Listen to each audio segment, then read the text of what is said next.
সবাই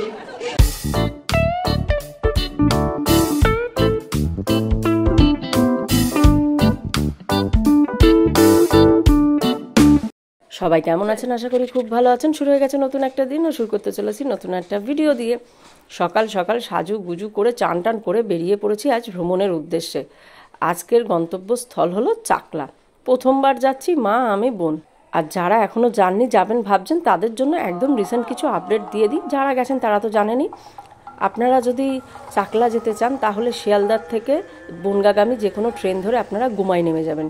টিকিট ওখান থেকে হয়তো 20 টাকা নিতে পারে শিয়ালদা রুট থেকে। আমাদের 10 টাকা পড়েছে, যেহেতু আমরা দত্তপুকুর থাকি, মিডিলে একটা স্টেশন, মানে মাথা পিছু 10 টাকা আপ আর ডাউন কেটে নিয়েছি। কিন্তু দুঃখের বিষয় হলো প্ল্যাটফর্মে এসে প্রায় 1.25 ঘন্টা বসেছিলাম, কারণ ট্রেনের টাইম দেখে বেরোয়নি। তার ভোগান্তি তো ভুগতেই হবে। এসে দেখছি ট্রেন অনেক লেট। যাই হোক, 1.25 ঘন্টা বসে থাকার পর অবশেষে নেমে গেছি ঘুমাতে। এবং নেমেছি হলো আমরা 2 নম্বর প্ল্যাটফর্মে, আর আসতে হবে আমাদের 1 নম্বরের দিকে চলে এসে একদম টিকিট কাউন্টার আছে। টিকিট কাউন্টারের সোজা নেমে গেলেই দেখবেন ওখানে হলো স্ট্যান্ড, মানে ভ্যানের স্ট্যান্ড, ইঞ্জিন ভ্যানের স্ট্যান্ড, তারপরে টোটো, সব কিছু আছে। যেটা আপনিও যে বলতে পারেন যে চাকলা যাব, বা ওনারাও হাকডাক করে যে চাকলা। কিন্তু তার জন্য যেটা শর্ত হলো সেটা হলো, আপনি যদি একা বা 2জন বা 3জন যেতে চান, সেক্ষেত্রে আপনাকে অনেকটা বেশি টাকা দিতে হবে। মানে আমাদের টোটোতে জিজ্ঞেস করছিলাম, বলছিল 175 টাকা করে। আর ইঞ্জিন যে ভ্যানগুলো, ওনারাও 5 জন মিলে নিয়ে যায়, তো 5 জন আমাদের বললো 30 টাকা করে। তো আমরা শুনেছিলাম, আমার এক বান্ধবী বলেছিল 25 টাকা করে নেয় ম্যাজিক গাড়ি। তো স্ট্যান্ড থেকে আপনি সোজা একটু এগিয়ে এলেই আপনি ম্যাজিক গাড়ি পেয়ে যাবেন। কিন্তু তার জন্য আমরা প্রায় 10 মিনিট দাঁড়িয়েছিলাম, কোনো ম্যাজিক গাড়ি এলো না, এবং যাও বা এলো সব ভর্তি, কেউ নিয়ে যাবে না। অবশেষে আমরা আবার স্ট্যান্ডে গেলাম। স্ট্যান্ডে যে এই যে ভদ্রলোকের ভ্যানে উঠেছি, এটা ইঞ্জিন ভ্যান। এই ইঞ্জিন ভ্যান উনি লাস্টে 30 টাকা করে বলেছিল। তো আমাদের সাথে ওই যে আরও 2 জন উঠেছিল, দিয়ে 5 জন হয়ে গেছিলো, প্লাস আরও 1 জন উঠেছিল, মানে মোটামুটি ওনার 6-7 জন হয়ে গেছিলো। চাকলা যেহেতু আমি প্রথমবার এসেছি, তাই চাকলার রাস্তাঘাট সব কিছুই আমার কাছে একদম অচেনা। বেশ দারুণ। প্রথমে ভাবছিলাম কতক্ষণ আসবে, কিন্তু পরে না বেশ ভালো লাগছিল। চারপাশে একদম গ্রাম, একদম যেটা গ্রাম্য পরিবেশ বলে, ঠিক মাটির বাড়ি আছে বা দালান বাড়ি, গ্রাম্য পরিবেশ, দুপাশে ঘন জঙ্গল, তার মাঝখান থেকে এইভাবে আপনি লম্বা একটা জার্নি করে যাচ্ছেন। প্রায় আধা ঘন্টা জার্নি করার পর অবশেষে আমরা চলে এসেছি এখন চাকলার মন্দিরে। এবং মন্দিরে এসে প্রথমেই যেটা কাজ, সেটা হলো আপনাকে ভোগের জন্য কুপন কেটে নিতে হবে। খিচুড়ি ভোগ এখানে 40 টাকা করে, আর এখানে আপনার রাজভোগ বা মহাভোগ সেটা 80 কি 100 আমি ভুলে গেছি, নিয়ে তারপর এবার আপনাকে ডালা নিতে যেতে হবে। তোমরা কোথা থেকে এসছো? দত্তপুকুর। আপনাদের কি প্রথম? না না, আমার 5-7 বার হয়ে গেছে। আমার বিয়ার আগে থেকেই আমরা আসছি। না, আমাদের প্রথম। ওই জন্যই অসুবিধা। তাই গতপুকুর তো তোমাদের ঘরের কাছে, এমন কিছু বেশি না। আমরা সেই সোদপুর থেকে আসি। আমাদের দত্তপুকুর বাড়ি। ওনারা আমাদের সোদপুর। ও, ওনারা সোদপুর থেকে এসেছে। তাই বললাম, দত্তপুকুর থেকে তো তোমাদের কাছে আছে। বাবা না টানলে যাবো না, আমরা এই প্রথম এলাম। আমি তাই বললাম যে তোমাদের কাছে দত্তপুকুর থেকে এখানে অনেক, আমাদের সোদপুরটিও তো কাছে। হ্যাঁ হ্যাঁ হ্যাঁ বললো তাই। আসার সময় তো বুঝতে পারছিলাম না কিভাবে আসবো। এই যে আমাদের হ্যাঁ বলছি যাওয়া আমাদের সোদপুর না, সেটা আমাদের অসুবিধা। আমরা ট্রেন লাইনে জানি কেন চল দাঁড়া নিয়ে নি। অদ্ভুত একটা ব্যাপার হলো, এই যে ভদ্রলোক নিয়ে যাচ্ছে না, এই ভদ্রলোক রাস্তা সে অনেকটা আগে থেকে হুট করে আমাদের দেখে বাইক নিয়ে আসছিলেন। বললো, দিদি ভাই আমাদের দোকান থেকে নেবেন, 20 নম্বর দোকান। আমি বোন বলছি, কি করে বুঝলো যে আমরা এই মন্দিরে যাচ্ছি? বললাম কি জানি, হয়তো কেউ গেলে ওনারা বোঝেন, ওনাদের দেখে দেখে অভ্যস্ত। নামতে না নামতে দেখি উনিই আছেন, উনি আমাকে বলেছে। আমি ভেবেছি ঠিক আছে, যে অন্য কাউকে দেখবো, কারণ এখানে এসে আপনি দর কষাকষি করেও নিতে পারেন। তবে অদ্ভুত ব্যাপার হলো, মানে আরেকটা ব্যাপার হলো যে এখানে যে মালাগুলো, মানে আপনি দর কষাকষি করবেন কিভাবে, মানে যে মালাগুলো এখানে দেখাচ্ছে, এত মোটা মোটা মালা, নীলকণ্ঠ ফুলের মালা বা নীলকণ্ঠর সাথে টগর দিয়ে করা, সেই দিয়ে তার সাথে ডালা, মানে ধূপকাঠি, মোমবাতি, প্লাস তার মধ্যে আপনার প্রসাদ হিসাবে তো মিছরি, নকুলদানা এইসব দেয় লোকনাথ বাবাকে। সেই সব কিছু দিয়ে 151 টাকা, ওই 100 টাকা, মানে 101 টাকা আর কি। আর 51 টাকারও একটা ডালা পাওয়া যায়, সেটাতে শুধু আপনার মালা দেবে না, মালা বাদে সব দেবে। এই যে এই মালাগুলো দিয়ে 101 টাকা, যেটা ভাবা যায় না। মানে আমাদের এখানে এইসব মালা কম করে হলেও প্রায় ওই 250 টাকা তো দাম হবেই, কম করে হলেও, যেখানে নীলকণ্ঠ দিতেই চায় না। যাই হোক, তো যার জন্য আমরা, আর উনি বললো যে আপনি দরকার পড়ে আপনি পয়সা এখন দেবেন না, ডালা নিয়ে আপনি এদিক ওদিক খোঁজ খবর করুন, করে তারপরে না হয় পয়সা দেবেন। ঠিক আছে, একদিন এসেছি ঠাকুরের কাছে, এত দর কষাকষি করে দরকার নেই, নিয়ে চলে এসেছি। তবে আপনি চাইলে দর কষাকষি করতে পারেন বা কিছু। তবে ওই ভদ্রলোক শুধু আমাদের নিয়ে আসেননি, আমাদের সাথে যে আরও 2 জন এসেছিলেন, ওনাদেরও নিয়ে একসাথে উনি ঠিক মানে ওনার দোকানে করে নিয়েছে। কি আইডিয়া বলুন তো। যাই হোক, এই যে আমার পাশে যে আছে ওনারাও আমাদের সাথেই এসছেন, ওনাদেরও এই দোকানেই নিয়ে এসছে ঠিক বলে বলে। যাই হোক, এখন নিয়ে নিই 101 টাকা দিয়ে ডালাটা নিয়ে নিই। জুতো এখানেই রাখার ব্যবস্থা আছে, ওনারা ঝুড়ি দিয়ে দেবেন, যে ঝুড়িটা মন্দিরে পুজো দেওয়ার পরে আপনি আবার ওনাদের শেষে একদম ভোগ টোগ খেয়ে টেয়ে শেষে আপনি ওনাদের ওখানে রেখে যাবেন।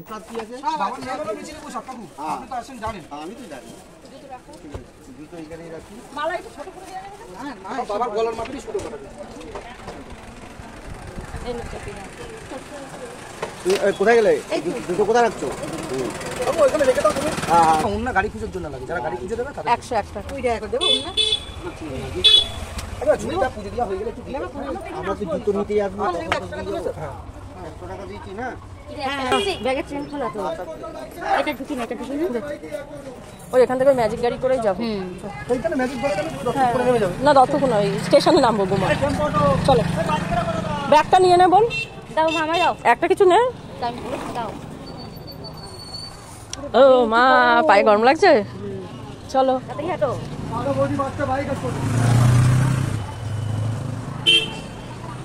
অবনি কেমন অভিজ্ঞতা? আর টিপ লাগে না, করবি টি? এবার পুজো দেওয়ার আগেই করে লোকে, করবি পর না, 5 টাকা দিয়ে দিচ্ছি। দাদা সবাই বলে কত না, সবাইকে দিতে হবে না, কত? যা খুশি দেবে না। 10 টাকা দাও।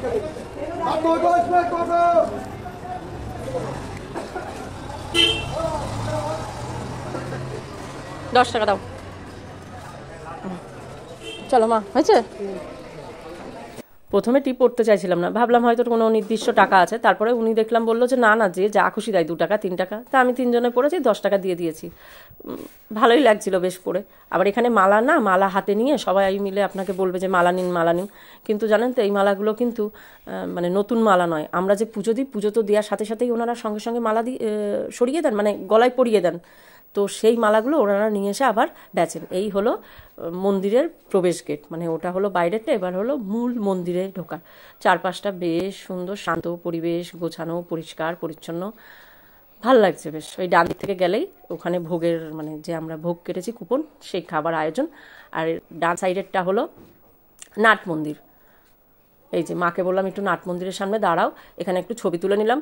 এখানে ওপরের দিকের আপনার জগন্নাথ আছেন, গোপাল আছেন, যেগুলো ভিডিওর পরে দেখাচ্ছি। আর মন্দিরে এবার বলি, পুজো দেওয়ার বেশ কিছু ব্যাপার আছে। যেমন হলো, আপনি যদি নর্মাল যে কোনো আর কি, মানে ধরুন 10 টাকা বা যা খুশি দিয়ে আপনি যদি পুজো দেন, সেক্ষেত্রে আপনার মানে নর্মাল যে পুজো হয় সেই পুজো বাইরে লোকনাথ বাবা আছেন, তার গলায় দিয়ে মালা দিয়ে আপনাকে পুজো দিয়ে দেবে। আর যদি আপনি মনে করেন আপনি স্পেশালভাবে পুজো দেবেন, তাহলে আপনাকে মেন যে মন্দির একদম লোকনাথ বাবা যেখানে শয়ন আছেন আর কি, সেটা কাঁচ দিয়ে ঘেরা, এই যে ওই ঘেরার মধ্যে আপনাকে 100 টাকা দিলে আপনি ওখানে ঢুকে অঞ্জলি দিতে পারবেন, মানে একদম স্পেশালভাবে যেটাকে পুজো বলে। তা আমরা সেটা করি না, আমরা নর্মাল আর কি বাইরেই দিয়েছিলাম, সেখানকার ভিডিওটা করা হয়নি।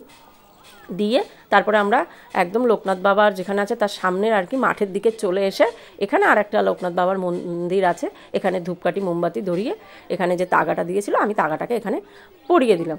এই সব করে তারপরে এরপরে আমরা চলে যাব নাট মন্দিরে। তবে পুজোর টাইমটা এবার বলি, এখানে মোটামুটি আমরা যখন নেমেছিলাম তখন তো প্রায় 12:30 বেজে গেছিলো। তো এখানে মনে হয় 11টা থেকে পুজো চালু হয়ে যায়, মানে আমি আর সেটা শুনিনি, 11টা থেকে পুজো শুরু হয়ে যায়। আপনারা যদি 11টা 11:30-র মধ্যে আসতে পারেন, খুব ভালো সময়।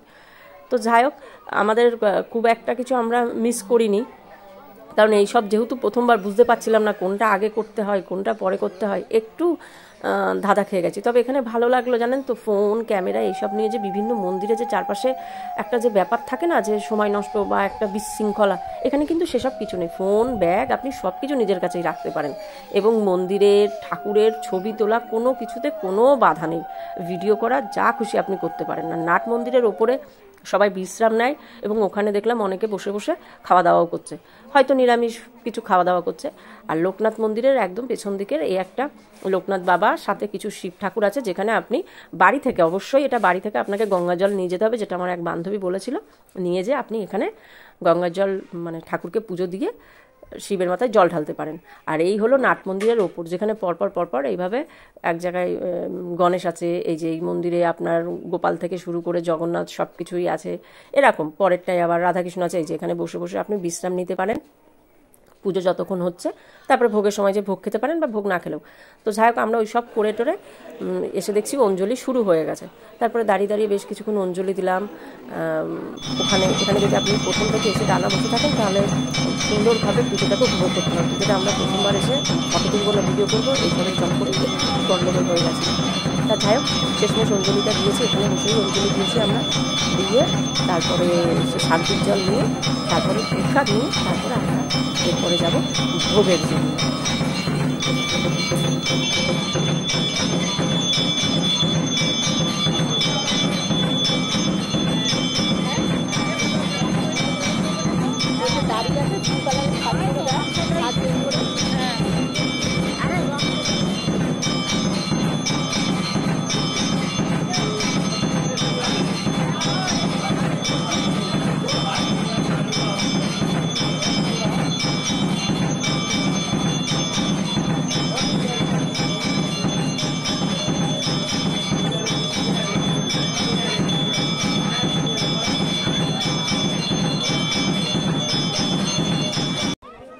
অঞ্জলি দিয়ে শান্তির জল নিয়ে প্রসাদ খেয়ে তারপরে এবার চলে এসেছি আমরা ভোগের উদ্দেশ্যে। আর এই যে ভোগের জন্য দিয়েছি একটা লাইন, এখানে লাইন দিয়ে ভোগ যেতে হবে। ভোগ শুরু হয় মোটামুটি ওই 1:30 নাগাদ, 1:30 এই যে ভোগের কুকুর খিচুড়ি ভোগ বলে আলাদা লেখা থাকবে।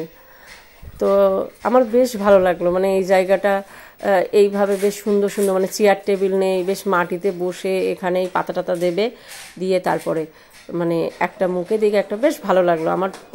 আমার একার নয়, আমাদের বাড়ির সবারই এই পুরো বিষয়টা খুবই ভালো লাগলো, মানে চাকলার এটা খুবই ভালো লাগলো।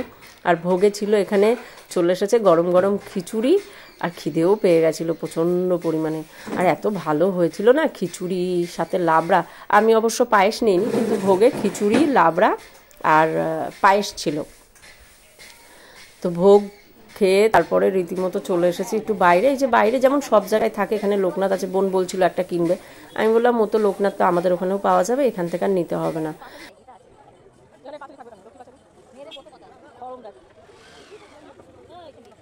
আবার একটু মন্দিরের কাছে চলে এসেছি, এসে বোন এখানে একটা ফটো তুলে নিচ্ছে, যেহেতু তখন তোলা হয়নি।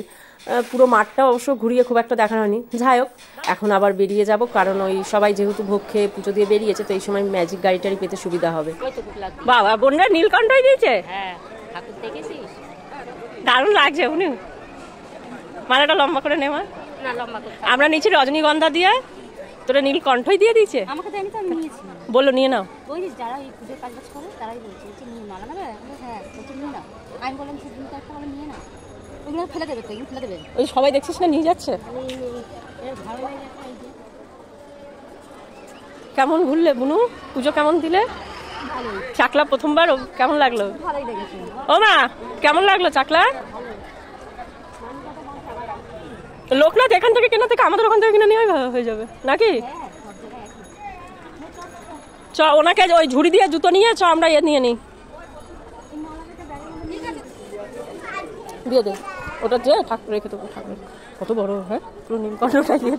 হ্যাঁ এই মালা আমাদের এখানে নাকি ডালা দিয়ে 100 টাকা, আমাদের ওখানে এই মালা 200 টাকায় 250 টাকা দাম নেবে। 250 কম দেবেন, 250 300। চ বোন এরপরে পাবো না, চলো মা ওইটা দিয়ে জুতোগুলো নিয়ে নিতে হবে। তো ব্যাস আর কি বেরিয়ে পড়লাম এবার বাড়ির উদ্দেশ্যে। তবে আসার সময় ইঞ্জিন ভ্যান ছিল না, আসার সময় টোটো পেয়েছি, যেটা ওই 35 টাকা করে নিয়েছে মাথা পিছু।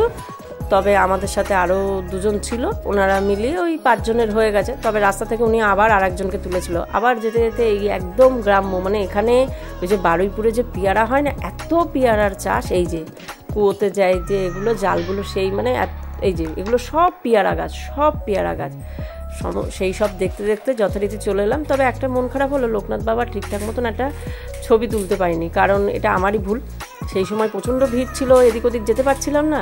পরে যখন ফাঁকা হলো নিজে বোনের ছবি তুললাম, কিন্তু লোকনাথ বাবা সেই সময় যদি যে একটু ছবি তুলতাম। যাই হোক, পরে যদি আবার যাই কখনো, ট্রেনে উঠে পড়েছি। আর ট্রেনে উঠলেই তো মাত্র একটা স্টেশন, নেমে যাব। তবে আমার কোথাও যেতে গেলে জায়গা পৌঁছানোর আগে এই যাওয়ার রাস্তার গন্তব্য, এটা না আমার খুব ভালো লাগে।